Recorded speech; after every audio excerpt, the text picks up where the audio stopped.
So what the heck are RRSPs? And why should you be interested? A registered retirement savings plan is your nest egg, made from regular contributions when you're working, to make sure you can have the lifestyle you want in retirement.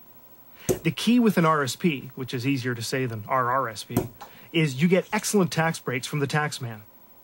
The tax savings are great and can be immediate. Say you make $40,000 a year and decide to contribute $4,000 to your RSP.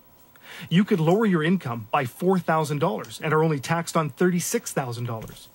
As a rule of thumb, you can get 1/3 of your RSP contribution back through your tax return to spend or save.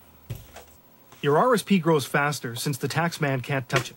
And then there's the beauty of compound interest.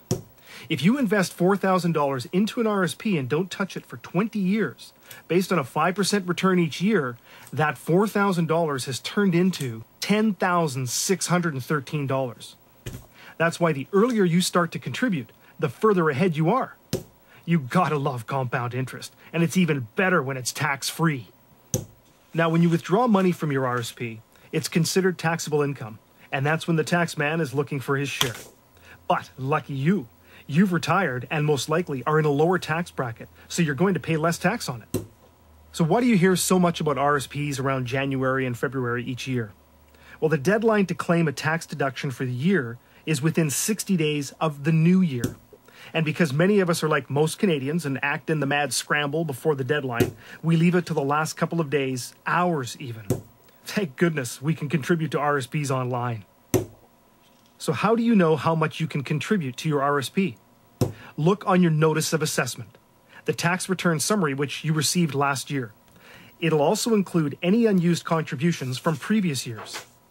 If you can't find your notice of assessment, don't worry about it. You can register on the government site to find out your maximum contribution amount. So you're thinking you don't have money to put into an RSP? Well, you can borrow the money to make an RSP contribution, and the loans are normally at a low rate. But really the best way to contribute is throughout the year, so you start earning interest right away. It's sure easier to set aside $200 a month for your RSP than it is to find a $2,400 lump sum as the RSP contribution deadline looms. Consider setting up a pre-authorized payment, and once set up, you'll hardly miss the money, and you can relax knowing that your retirement plans are on track. And finally, what can you actually invest in? Well, you can mix up the type of investments you want. It just depends on your goals, time horizon, and risk tolerance. Think of an RSP as a wrapper around a variety of different investments. You can have term deposits, savings accounts, mutual funds, or equities, invested from around the world.